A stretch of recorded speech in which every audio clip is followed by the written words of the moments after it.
Every time a Democrat talks, they prove Trump's been right the whole time. This is why intelligence, not identity, runs the country. You guys gotta check this video out.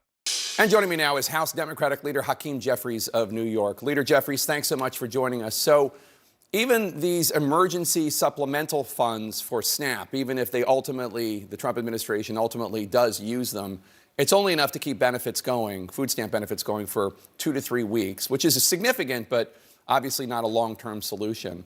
I understand why Democrats are voting against the continuing resolution to fund the government. You're fighting for the extension of the Obamacare premiums. You're fighting to restore Medicaid funds.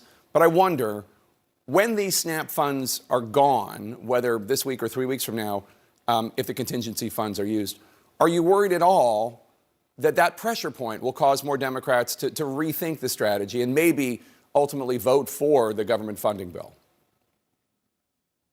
Well, we're continuing to make life better for the American people. We want to reopen the government. We want to enact a bipartisan spending agreement that actually makes life better for everyday Americans. And of course, we want to make sure that we can decisively address the Republican healthcare crisis, which is crushing people all across the country, including working class America, rural America, urban America, small town America, the heartland of America, and black and brown communities throughout America.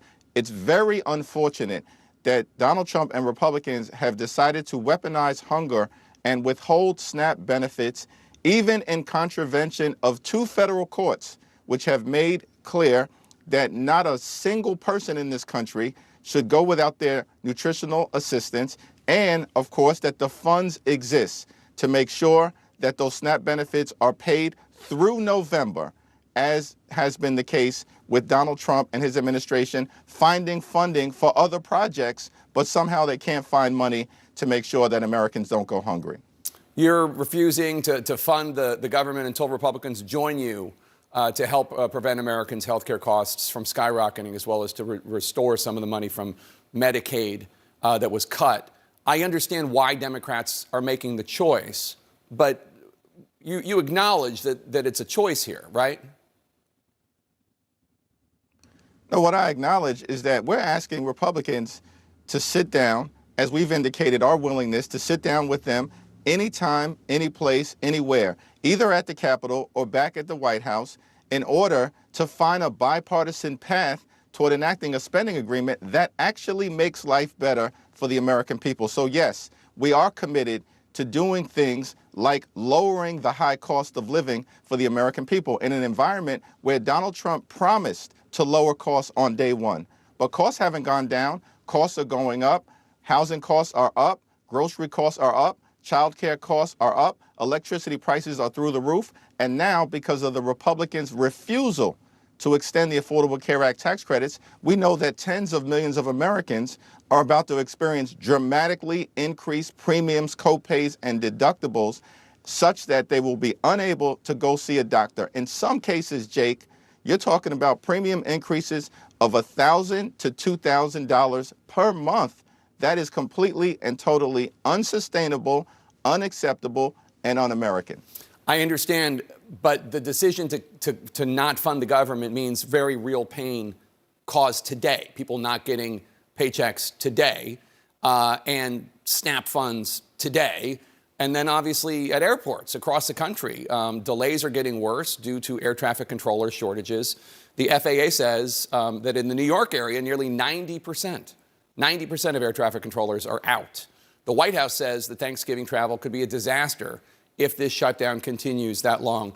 Are Democrats prepared to keep the government closed through Thanksgiving if it comes to that? The question is, why are Republicans continuing to keep the government shut down? They have the House, the Senate, and the presidency. Donald Trump just made clear over the weekend repeatedly that Republicans have the ability to reopen this government. They don't want to do it because they'd rather continue to gut the health care of the American people.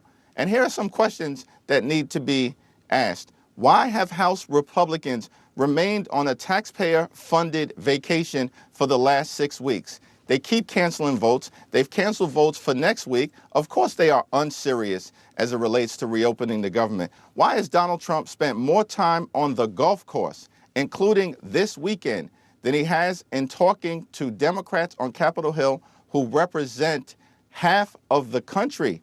It's because apparently Donald Trump is uninterested in reopening the government. He doesn't want to stand up for hardworking federal employees. They fired more than 200,000 federal employees prior to them shutting the government down on October 1st. And why are Republicans so unwilling to even sit down and have a conversation with their Democratic colleagues on Capitol Hill in order to find a bipartisan path forward? It's because they are trying to inflict this cruelty on the American people. And Jake, this is a group of folks who passed their one big ugly bill, largest cut to Medicaid in American history. At the same time, they cut $186 billion from SNAP, literally ripped food out of the mouths of hungry children, seniors, and veterans. They did this in July, and that was done so they could reward their billionaire donors with massive tax breaks that they made permanent. And now they're unwilling to extend tax credits for working class Americans. So you alluded, it's all unacceptable, and it's obviously part of their plan. So you alluded to President Trump saying that the Senate Republicans have the power to pass the government shutdown. He's saying that by saying that they should get rid of the filibuster. You're saying that they should get rid of the filibuster and just own this entirely? No, what I'm saying is that that's a decision ultimately for the Senate to make.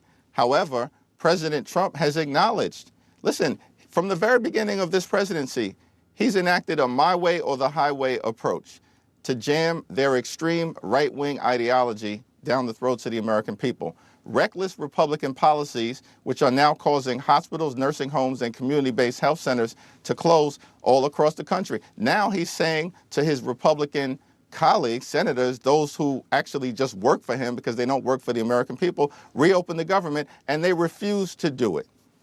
Big elections coming up in just 2 days. Governor's race in Virginia, governor's race in New Jersey, and then the mayor of the city in which you live, New York, New York. You've already cast your ballot for mayoral candidate Zohran Mamdani. Do you see Mamdani as the future of the Democratic Party? No, I think the future of the Democratic Party is going to fall, as far as we're concerned, relative to the House Democratic Caucus and members who are doing a great work all across the country as it relates to our need to both take back control of the House, but in doing so, make sure that we're communicating to the American people like we understand you deserve better than the country that you have received. Donald Trump and Republicans have gone way too far and have failed to deliver anything meaningful for the American people. And as Democrats, we're going to focus on lowering the high cost of living, on fixing our broken healthcare system that Republicans continue to make worse with their toxic policies, and of course on cleaning up corruption in the Congress, in the courts, and within the administration, with Donald Trump running the largest pay-to-play scheme in the history of the country. So we're going to continue to affirmatively lean in on the issues that we know matter to the American people. I expect that we're going to see a big night on Tuesday in New Jersey and in Virginia, and certainly as it relates to Prop 50 in California, where we stop Trump from stealing the election. And then that'll lay a foundation for Democrats to take back control of the House in 2026. Well, I mean, I asked you if Mamdani was the future of the party, and you didn't answer the question. You said the House Democrats are. I would note that at least a couple House Democrats from the New York area are not endorsing Mamdani. Your endorsement took a long time. Schumer still has not endorsed him. Are you concerned about Republicans using him as a lightning rod so as to hurt your ability to win back the House in 2026? No, the lightning rod in terms of what's going to impact the ability of either side to win control of the House or hold control of the House in 2026 is going to be the failure of Republicans to actually deliver on the promises that they've made and to actively make life worse for everyday Americans. The country knows that we're heading in the wrong direction. We see it repeatedly. The country knows that Republicans have refused to make health care affordable and are actively making it unaffordable, depriving working class Americans of their ability to see a doctor when they need one. And the country knows that Republican policies have been all about the wealthy, the well-off, and the well-connected, and they have not focused on making life better for everyday Americans. We will as House Democrats. All right, House Democratic Leader Hakeem Jeffries of New York, thank you so much for your time today. America isn't suffering from racism or religion. It's suffering from bad leadership and people that love to play the blame game. Trump runs this country like a business, and these people only could run it like pointing fingers, always blaming the other person. Problems that they created. Let me know what you guys think about this video. Be sure to like, comment, subscribe if you're new, and as always, let me know what you react to. We're out.